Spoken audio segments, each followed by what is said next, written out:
Hi friends, പുതിയൊരു വീഡിയോയിലേക്ക് എല്ലാവർക്കും സ്വാഗതം. ഭാവനയെ അറസ്റ്റ് ചെയ്ത് കൊണ്ടുപോയതറിഞ്ഞ് അജയൻ സന്തോഷത്തോടു കൂടി വീട്ടിൽ വന്ന് എല്ലാവരോടും പറയാണ്. അപ്പോൾ ജയനിർമ്മലയും ദേവനും മാനസയും പ്രസീതയും സുനിലൊക്കെ ഞെട്ടിപ്പോവുകയാണ് കേട്ടോ. എന്നിട്ട് മനസ്സ് ചോദിക്കുകയാണ്, എന്താ അച്ഛ ഈ പറയുന്നത്, എന്താ ഉണ്ടായത് എന്ന് ചോദിക്കുമ്പോൾ ഭാവനയുടെ ബന്ധുവിൻ്റെ വീട്ടിൽ കയറി ഗുണ്ടായിസം കാണിച്ചു, അതിനാണ് അവളെ അറസ്റ്റ് ചെയ്ത് കൊണ്ടുപോയത്. അതും അറസ്റ്റ് ചെയ്തത് ആരാണെന്നോ എന്നൊക്കെ ചോദിക്കുമ്പോൾ എല്ലാവരും ആകാംക്ഷയോട് കൂടി ആരാണെന്ന് ചോദിക്കാട്ടോ.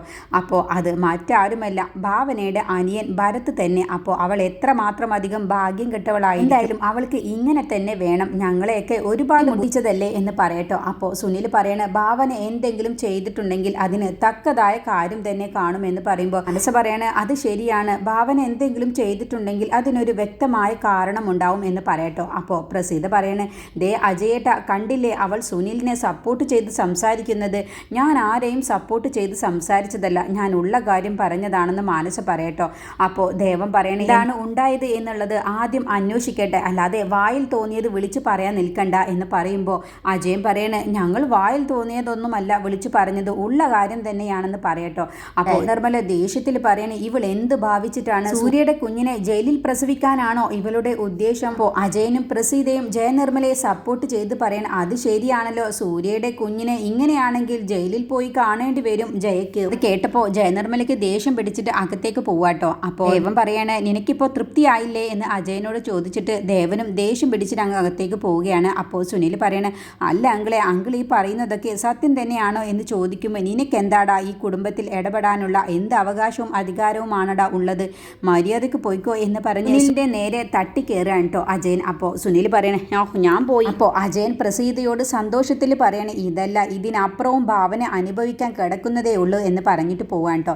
പിന്നീട് സ്റ്റേഷനിൽ നിന്നും വിജയപത്മന് അറിയാവുന്നവരെയൊക്കെ വിളിച്ച് പറയാൻ കേട്ടോ, എങ്ങനെയെങ്കിലും ഭാവനയെ പുറത്തിറക്കണം, അവളൊരു പാവമാണ് എന്നൊക്കെ പറഞ്ഞ് വിളിക്കുകയാണ്.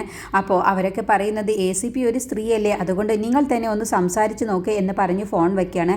എന്നിട്ട് ACP മാഡം വരുന്നത് കാണുമ്പോൾ വിജയപത്മൻ അവരുടെ അടുത്തേക്ക് ചെന്നിട്ട്, മാഡം കാര്യം പറയാനുണ്ട് മാഡം, ഒന്ന് കനിവുണ്ടാവണം, ഞങ്ങളുടെ ഭാവനയെ വെറുതെ വിടണം, ഞങ്ങളുടെ ഭാവന ഒരു തെറ്റും ചെയ്തിട്ടില്ല എന്ന് പറയുമ്പോൾ പിന്നെ വീട് കയറി ആക്രമിച്ചത് തെറ്റല്ലേ എന്ന് ചോദിക്കുമ്പോൾ അത് ഭാവനയല്ലേ എന്ന് ചോദിക്കുമ്പോൾ ഭാവന അങ്ങനെ എന്തെങ്കിലും ചെയ്തിട്ടുണ്ടെങ്കിൽ അതിന് തക്കതായ കാരണം ഉണ്ടാവും മാഡം എന്ന് പറയട്ടെ, എങ്ങനെയാണെങ്കിൽ കോടതിയിൽ അത് ബോധിപ്പിച്ചോട്ടെ എന്ന് പറയുമ്പോൾ മാഡം ഒന്ന് സഹകരിക്കണം, മാഡം ഒന്ന് കനിവുണ്ടാവണം, ഭാവനയെ ഒന്നും ചെയ്യരുത്, അവൾ ഒരു തവണ അമ്മയായതാണ്, ആ കുഞ്ഞിനെ നഷ്ടപ്പെട്ട് വീണ്ടും അവൾക്കിപ്പോൾ ഒരു അമ്മയാവാനുള്ള ഭാഗ്യം കിട്ടിയതാണ്, ഈ കുഞ്ഞിനെ നഷ്ടപ്പെട്ട് കഴിഞ്ഞാൽ പിന്നെ ഭാവനയ്ക്ക് ഒരിക്കലും ഒരു അമ്മയാവാൻ കഴിയില്ല, അതുകൊണ്ട് മാഡത്തിന് കനിവുണ്ടാവണം എന്ന് പറഞ്ഞ് കരഞ്ഞുകൊണ്ട് വിജയപത്മൻ ACPയുടെ കാലിൽ വീണുകൊണ്ട് യാചിക്കാണ് കേട്ടോ. അപ്പോൾ ACPക്ക് തന്നെ ആകെ വിഷമം വരികയാണ്, എന്താണ് നിങ്ങൾ ഈ കാണിക്കുന്നത്, എണീക്കൂ എന്ന് പറയാണ്. അപ്പോൾ ഭാവനയും ഇതൊക്കെ കാണുന്നുണ്ട് കേട്ടോ. അപ്പോൾ ഭാവന അങ്ങനെ പറയുന്നുണ്ട്, വെല്ലിച്ച എന്താണ് ഈ കാണിക്കുന്നത്, വെല്ലിച്ച എണീക്ക് എന്നൊക്കെ ഇങ്ങനെ ഭാവനയും സെല്ലിനകത്ത് കിടന്നുകൊണ്ട് പറയുന്നുണ്ട് കേട്ടോ. എന്നിട്ട് വിജയപത്മനോട് പറയാണ് ACP, ഞങ്ങൾക്കിതിൽ ഒന്നും ചെയ്യാൻ കഴിയില്ല, സ്റ്റേഷൻ ജാമ്യത്തിൽ പോലും ഭാവനയെ വിടാൻ കഴിയില്ല, അങ്ങനെ വല്ലതും ചെയ്താൽ പിന്നെ ഞങ്ങൾക്കെതിരെയാവും നടപടി ഉണ്ടാവുക, അതുകൊണ്ട് നിങ്ങൾ പറയുന്നത് പോലെയൊന്നും ഞങ്ങൾക്ക് ചെയ്യാൻ കഴിയില്ല എന്ന് ACP പറയട്ടെ. അപ്പോഴത്തേക്കും വിജയപത്മൻ കരഞ്ഞുകൊണ്ട് ACPയുടെ കാലിൽ വീണുകൊണ്ട് ACP പിന്നെ അവിടെ നിന്ന് പോകുന്ന സമയത്ത് പെട്ടെന്ന് വിജയപത്മന് തളർച്ച വരികയാണ് കേട്ടോ. എന്നിട്ട് വിജയപത്മൻ്റെ അടുത്തേക്ക് ഭരത് അപ്പോഴത്തേക്കും ഓടി വരികയാണ്, എന്തു പറ്റി വെല്ലിച്ച കണ്ണ് തുറക്ക് എന്ന് പറഞ്ഞ് വിജയപത്മനെ തട്ടി വിളിക്കുകയാണ് കേട്ടോ. അങ്ങനെ ഭരത് വിളിച്ചതോടുകൂടി വിജയപത്മൻ കണ്ണ് തുറക്കാണ്. എന്തു പറ്റി എന്ന് ACP ചോദിക്കുമ്പോൾ എന്താണെന്നറിയില്ല, എൻ്റെ കണ്ണിൽ ഇരുട്ട് കയറിയതുപോലെ തോന്നി എന്ന് പറയട്ടെ. അപ്പോൾ ഭരത് പറയണേ, വെല്ലിച്ചിന് ഞങ്ങൾക്ക് എന്തെങ്കിലും പറ്റിയാൽ പിന്നെ അത് സഹിക്കാൻ കഴിയില്ല എന്ന് പറയണേ, നിങ്ങളുടെ അവസ്ഥ എനിക്ക് മനസ്സിലാകുന്നുണ്ട് എന്ന് ACP പറയട്ടോ. നിങ്ങളെ ഇനി സഹായിക്കാൻ ഒരു മാർഗം മാത്രമേ ഉള്ളൂ, എന്താണത്, എന്ത് വേണമെങ്കിലും പറഞ്ഞാൽ ഞങ്ങൾ അനുസരിച്ചോളാം, എന്താണ് ACP മാഡം എന്ന് വിജയപത്മൻ ചോദിക്കുമ്പോൾ ACP പറയണ, ആരാണോ കേസ് തന്നത് അവർ തന്നെ കേസ് പിൻവലിക്കണം, എങ്കിൽ പിന്നെ ഭാവനയെ നിങ്ങൾക്ക് കൊണ്ടുപോവാം, അത് മാത്രമാണ് മാർഗമുള്ളൂ, പിന്നെ ഭാവന ഒരു ഗർഭിണി ആയതുകൊണ്ട് അതിനുള്ള പരിഗണന ഞങ്ങൾ കൊടുത്തോളാം എന്ന് പറയട്ടോ. അങ്ങനെ വിജയപത്മൻ പുറത്തേക്ക് ഇറങ്ങണം. എന്നിട്ട് ഗായത്രിക്ക് ഫോൺ വിളിച്ച് എല്ലാ കാര്യവും പറയണ, ഭാവനയെ രക്ഷിക്കാൻ മറ്റൊരു മാർഗവുമില്ല, ഇപ്പോൾ വക്കീൽ വന്നിട്ട് പോലും ഭാവനയെ ജാമ്യത്തിൽ ഇറക്കാൻ കഴിയില്ല, അതുകൊണ്ട് ഞാനും സൂര്യയും ഇപ്പോൾ എന്ത് ചെയ്യണമെന്ന് അറിയാതെ നിൽക്കുകയാണ്, ഇനി ഒരേ ഒരു മാർഗം മാത്രമേ ഉള്ളൂ, മോഹൻ്റെ ഭാര്യയെ കണ്ട് ഗായത്രി കാര്യങ്ങളൊക്കെ പറയണം, എന്നിട്ട് അവരെ കൊണ്ട് തന്നെ കേസ് പിൻവലിപ്പിക്കണം, അതിനുള്ള മാർഗം നോക്കണം, ജാനകിയെ ഭാനുവിൻ്റെ അടുത്ത് നീയും മായയും കൂടി പോയാൽ മതി എന്ന് പറഞ്ഞ് ഫോൺ വെക്കാൻ കേട്ടോ. അങ്ങനെ ഫോൺ വെച്ച ശേഷം ഗായത്രി പൊട്ടിക്കരയുകയാണ്. അപ്പോൾ മായ വന്നിട്ട് ചോദിക്കുകയാണ്, എന്താ അമ്മ ഇങ്ങനെ കരയുന്നത്, ഗായത്രി കാര്യങ്ങളൊക്കെ പറയുകയാണ്. ഭാവനയ്ക്ക് വേണ്ടി നമുക്ക് രാജലക്ഷ്മിയെ പോയി കണ്ടേ മതിയാവൂ, നമുക്കിപ്പോൾ തന്നെ പോവാം. അങ്ങനെയാണെങ്കിൽ അവരെ കൊണ്ട് തന്നെ കേസ് പിൻവലിച്ചാൽ കോടതിയിലേക്ക് പോവേണ്ടതില്ല. അല്ല എന്നുണ്ടെങ്കിൽ കോടതിയിൽ നിന്ന് മാത്രമാണ് ജാമ്യം കിട്ടുകയുള്ളൂ. അതുകൊണ്ട് നമുക്കിപ്പോൾ തന്നെ പോവാം എന്ന് പറഞ്ഞ് ഗായത്രിയും മായയും കൂടി രാജലക്ഷ്മിയെ കാണാൻ വേണ്ടി പോവുകയാണ്. പിന്നീട് വിജയപത്മൻ ഭാവനയുടെ അടുത്തേക്ക് ചെല്ലണേ. എന്നിട്ട് ഭാവന ചോദിക്കുകയാണ്, എന്തിനാണ് വെല്ലിച്ച എനിക്ക് വേണ്ടി KCPയുടെ കാല് പിടിക്കാനൊക്കെ പോയത്?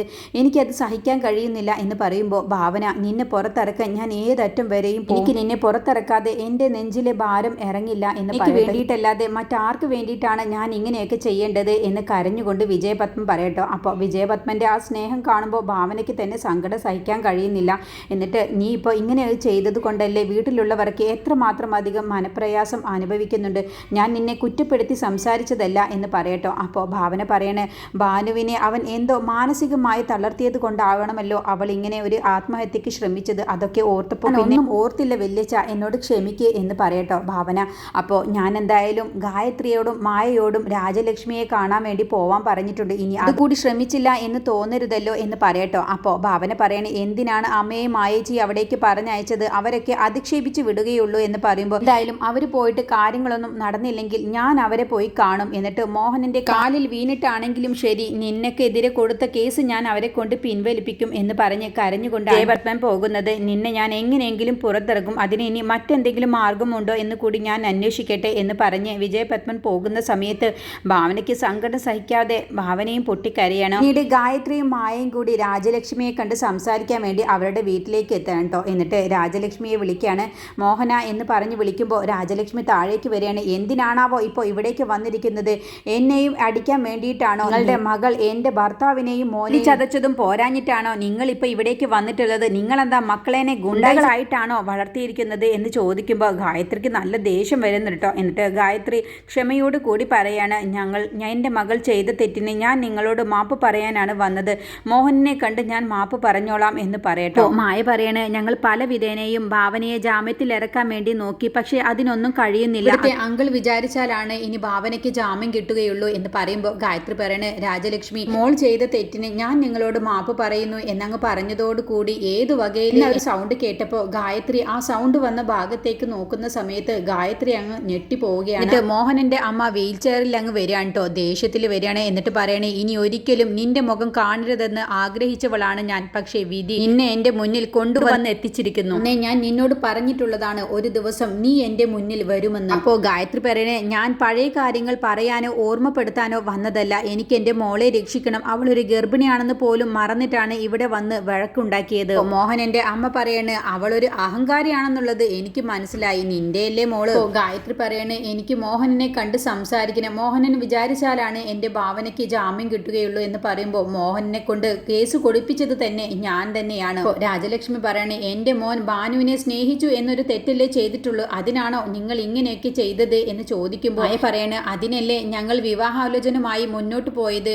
എന്ന് പറയട്ടോ. അപ്പോൾ മുത്തശ്ശി പറയണേ, എൻ്റെ ചെറുമകന് സ്ത്രീധനം വേണമെന്ന് ചോദിച്ചത് ഇത്ര വലിയ തെറ്റാണോ എന്ന് ചോദിക്കുമ്പോൾ ഗായത്രി പറയണേ, എനിക്ക് മോഹനനെ കണ്ട് സംസാരിക്കണം, എൻ്റെ ഭാവനയെ പുറത്തിറക്കണമെങ്കിൽ മോഹനൻ വിചാരിച്ചാലാണ് കഴിയുള്ളൂ, അതുകൊണ്ട് എനിക്ക് മോഹനനെ കാണണം എന്ന് പറയുമ്പോൾ മോഹനനും ജയേഷും കൂടി പുറത്തേക്ക് ഇറങ്ങി വരാട്ടോ. എന്നിട്ട് പറയണേ, അതിന് ഞാൻ കേസ് പിൻവലിച്ചില്ലെങ്കിലോ എന്നങ്ങ് ചോദിച്ചതോട് കൂടി ഗായത്രി തന്നെ ഷോക്കായി നിൽക്കുകയാണ്. പിന്നീട് ഗായത്രി എല്ലാവരുടെയും മുന്നിൽ വെച്ച് ഒരുപാട് കെഞ്ചി പറയുന്നുണ്ട്, എൻ്റെ മോൾ ചെയ്ത തെറ്റിന് ഞാൻ നിങ്ങളോട് എല്ലാവരോടും മാപ്പ് ചോദിക്കുന്നു എന്നൊക്കെ പറഞ്ഞാലും കൂടിയിട്ട് ആരും തന്നെ അത് ഒന്ന് കേൾക്കാൻ പോലും കൂട്ടാക്കുന്നില്ല കേട്ടോ. അങ്ങനെ അവരെ മായയും ഗായത്രിയും മോഹൻദാസ് അപമാനിച്ച് ആ വീട്ടിൽ നിന്നും ആട്ടിയിറക്കി വിടുകയാണ്. എത്ര തന്നെ കെഞ്ചി പറഞ്ഞാലും ശരി, നിന്റെ മകൾക്കെതിരെയുള്ള കേസ് ഞങ്ങൾ പിൻവലിക്കില്ല എന്ന് തന്നെയാണ് കേട്ടോ അവർ വാശിയോട് കൂടി പറയുന്നത്. അങ്ങനെ ഗായത്രിയും മായും ആ വീട്ടിൽ നിന്നും കരഞ്ഞുകൊണ്ട് ഇറങ്ങി പോവുകയാണ് കേട്ടോ. അങ്ങനെ വീട്ടിലെത്തിയ ശേഷം ഗായത്രി പൊട്ടിക്കരയുമ്പോഴാണ് ജാനകിയുടെ വരവ്. അങ്ങനെ ജാനകി പറയുന്നത്, എന്തായി പോയ കാര്യം എന്തായി എന്നൊക്കെ ചോദിച്ചറിയുന്ന സമയത്ത് മായ കാര്യങ്ങളൊക്കെ പറയട്ടോ.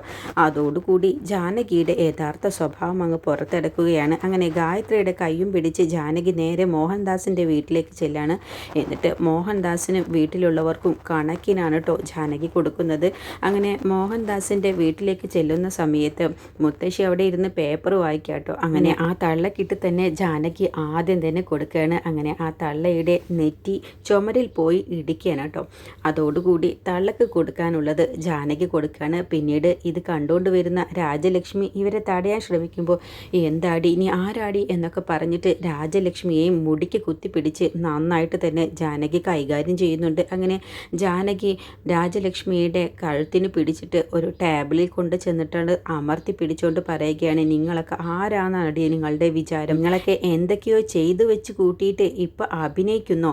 എന്നിട്ട് കള്ളക്കേസ് കൊടുത്തിരിക്കുന്നു എൻ്റെ ഭാവനയുടെ നേരെ. മര്യാദയ്ക്ക് നിങ്ങളെല്ലാവരും കേസ് പിൻവലിച്ചില്ലെങ്കിൽ ഈ ജാനകി ആരാണെന്നുള്ളതും യഥാർത്ഥ സ്വഭാവം എന്താണെന്നുള്ളതും നിങ്ങളെല്ലാവരും അറിയും എന്ന് പറയട്ടെ. അപ്പോഴത്തേക്കും അവിടേക്ക് മോഹൻദാസ് വരികയാണ്.